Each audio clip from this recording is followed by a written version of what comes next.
కాబట్టి మన యోగక్షేమాలు తీసుకోవలసినటువంటి బాధ్యత ఆయన. యోగక్షేమం వహామి అంటున్నాడు. వహామి అంటే నేను మోస్తాను. నా భక్తులు ఫలాలు మోసుకొచ్చారు, ఇంకా దినుసులన్నీ మోసుకొచ్చారు. ఇలా దిగుబండారాలన్నింటినీ వారు కావడిలో తమ దిగస్కంధాలను మోసుకొచ్చారు. అప్పుడు ఇంట్లో అర్జునాచార్యులు వేరే ఎవరున్నారు? అర్జునాచార్యులు వారి భార్య. ఆ భార్య అన్నారు, అమ్మ ఈ దిగుబండారాలన్నింటినీ ఈ సామాగ్రి అంతా మీరు తీసుకోవాలి. ఎవరు పంపించారని అడిగారు. పిల్లలు ఏమన్నారంటే మీ భర్త గారే పంపించారు. అదేమిటి అంత మాట నేను చెప్పాను. ఇద్దరు పిల్లలు, ఒక పిల్లడు కొంచెం నల్లగా ఉన్నాడు. ఆ పిల్లడు వెనక్కి తిప్పి వీపు చూపించాడు. చూడు బాగా కొట్టాడు నన్ను మీ యొక్క భర్త. అంటే అదే అవునా నిజమా అని చెప్పి చూస్తే బాధలు తెలిపోయింది.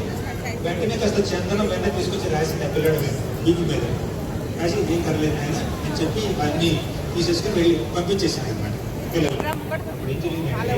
ఇందులో అర్జునాచార్య వారు వచ్చారు. ఈ అర్జునాచార్య భార్య ఏం చేస్తుంది? ఈ పిల్లలు మనకి చెప్పండి. కాబట్టి మనం భగవంతుడి శరణం పొందడం అనేది చాలా ప్రాక్టికల్, ఇంప్రాక్టికల్ కాదు. ఆ ఉద్యోగాలు ఎలా ఉంటే దేవుడు శరణం పొందుతారు అన్నట్టు ఉండకండి.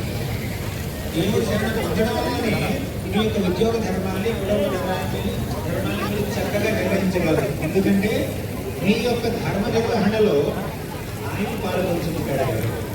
మీ యొక్క ధర్మ నిర్వహణ ఆయనే చేసేస్తాడు కాదు. ఒక చిన్న కథ చెప్తాను మళ్ళీ. యోగక్షేమం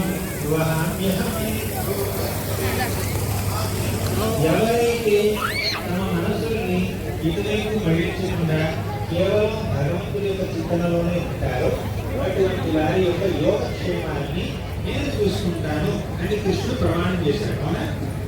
నువ్వు నా శరణ పొందు, మనస్సుతో, బుద్ధితో, శరీరంతో నా శరణ పొందు. ఎప్పుడైతే నువ్వు నా శరణాగతి స్వీకరిస్తావో అప్పుడు నీ యోగక్షేమాల బాధ్యత నాది అని కృష్ణుడు ప్రామిస్ చేశాడు.